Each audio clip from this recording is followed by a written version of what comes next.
80% of success is psychology, 20% is the mechanics. The problem is most people live in their heads. They have their dream, they have their goal, they get hyped up about it, they get fearful about it, and they just don't execute. Unchain your mind.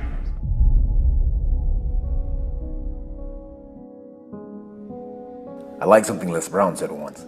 He said, there are losers and there are people who haven't learned how to win. My question to you is this: which one are you? Are you a loser or are you still learning how to win? If you're a loser, it doesn't mean that you're less than. It could mean that you've gotten really good at quitting. It could mean that you've gotten really comfortable ending your race before the finish line. You have your reasons for not finishing, and I've had mine too. But right here, right now, the question is, do you want to win? Self-discipline separates people from success and not being successful.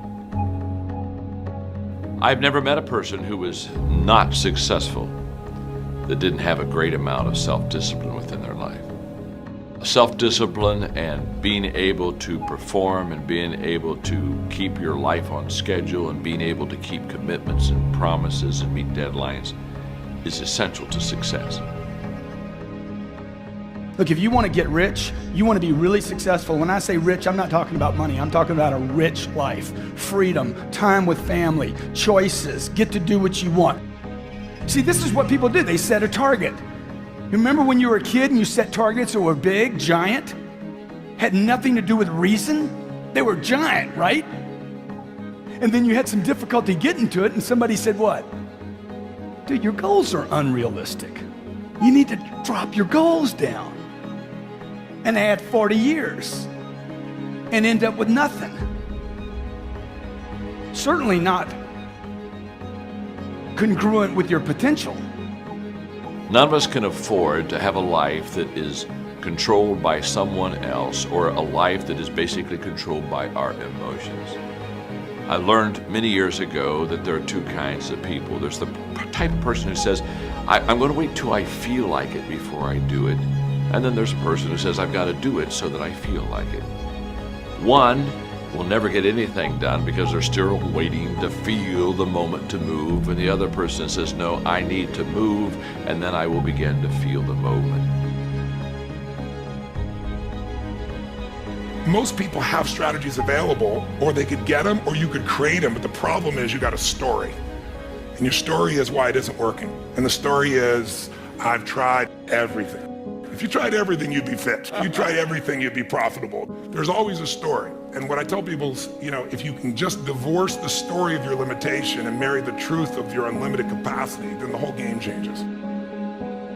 Most of us in our life are trying to make a 10% improvement. And we know this. This is, I'm trying to increase my revenues by 10%, I'm trying to increase my sales by 10%, save 10% more.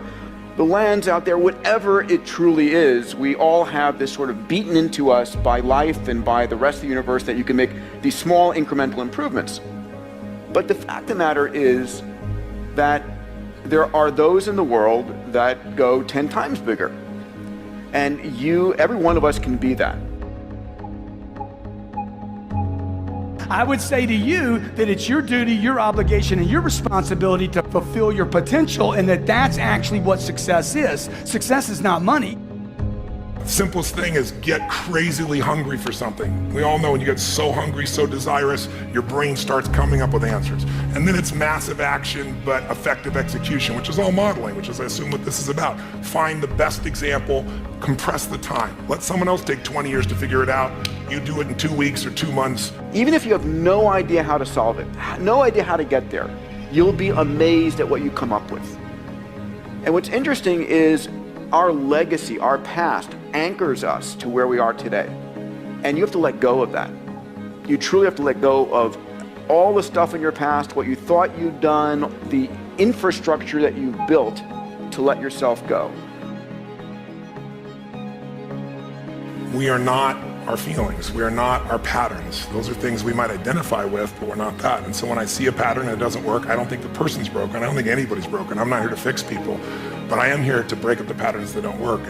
I might be wrong in what I say, okay?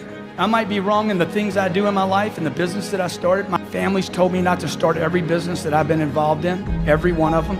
Every one of them was a risk. Every one of them I had to take a chance. I remember my mom used to tell me, I wouldn't do that if I were you. I wouldn't do that if I were you. I wouldn't do that if I were you. I'm like, Mom, you wouldn't do anything. Well, you wouldn't do anything except be the mother, a great mother to 5 children. My mother wasn't an entrepreneur. She didn't have my dreams. Just because she's my mom doesn't mean she dreams like me. Would you agree? Okay? My mom was wrong about everything she told me not to do. Love my mom to death. Okay? Unbelievable friend of mine. She was wrong. I needed to do those things. Okay? Steve Jobs needed to build this phone. Would you agree? Did he help a lot of people? Did he make some money while he was doing it? $119 billion in 5 years. Have the conversation with the person that's holding you back. The reason most people who are listening right now are not doing that thing is they're worried about the opinion of somebody, usually their mother, usually their father. And the reality is that your spouse may be the person holding you back, and you have to have that conversation. We have to get to a place where you're doing you, because the number one thing that scares the fuck out of me is regret. And you're gonna sit there at 72 and you're gonna say, I wish, I wish, I wish. It's looking yourself in the mirror and saying, like, am I doing this right? So to me, there's so many people that are talking shit about how big of an entrepreneur they're gonna be and how much they're gonna achieve, and they don't work on weekends. You know, I worked every Saturday of my 20s. And I talk to 20-year-old entrepreneurs every single day. Lately, I've been saying to them, this Saturday, you're gonna have more time off than I've had in my entire 20s on a Saturday. So like, before you tell me how you're gonna be bigger than me, start thinking about what you're actually doing. Ask yourself, am I practicing self-discipline in my life? Am I doing the things that I should do because I need to do them, or am I kind of waiting to feel the moment? Make a damn schedule and stick to it. It's not a bloody prison. That's the first thing that people do wrong. They say, well, I don't like to follow a schedule. It's like, well, what kind of schedule are you setting up? Well, I have to do this, then I have to do this, then I have to do this, you know, and then I just go play video games, because who wants to do all these things that I have to do? It's like, wrong. Set the damn schedule up so that you have the day you want. You are what you consistently do. If you look at your calendar, you look at what you're doing on a daily, regular basis, that is what's going to determine your future path. So if you eat one chocolate bar, but the rest of your day is pretty healthy, you're going to be a healthy person. But if you're eating junk and then pizza and then Burger King and more burgers and more junk afterwards, and then you eat one piece of broccoli, doesn't mean you're going to be healthy. Working out once won't make a big difference for you. Working out 3 times a week or working out every day, you'll see changes in your life. You are what you consistently do. Want to be in the game? Read. The average American reads 1 book a year. The top CEOs in America read 5 books a month, 60 plus books a year. But immerse yourself with books, audio, video, daily, okay? You hit all 3 of those, where I'm reading something, listening to something, and watching something. These are completely different ways to learn. Find YouTube channels that are good for you. If you work your ass off, you're totally focused, you're trying to serve something larger than yourself, and you really are executing what works, you need a little grace. You might want to call it luck if you prefer, God, the universe, but it's there. And we can all achieve. But I think the more important skill, if you ask me, is to have an extraordinary life, is the art of fulfillment. And it's an art, it's not a science. Because there's a science to making money. I don't care who you are, if you do certain things, you're gonna have too much financial stress. You do other things, you're gonna have an abundance. There's a science. There's a science to your body. Everyone here is biochemically different genome, but there's certain fundamental patterns that if you and I follow them, you're gonna have tons of energy, you're gonna feel good. If you break them, you're gonna pay the price and have low energy or disease.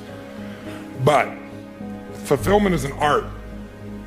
What's gonna fulfill you is different than the other person next to you. You're not gonna learn that from anybody else. And you gotta find it, because success without fulfillment is the ultimate failure.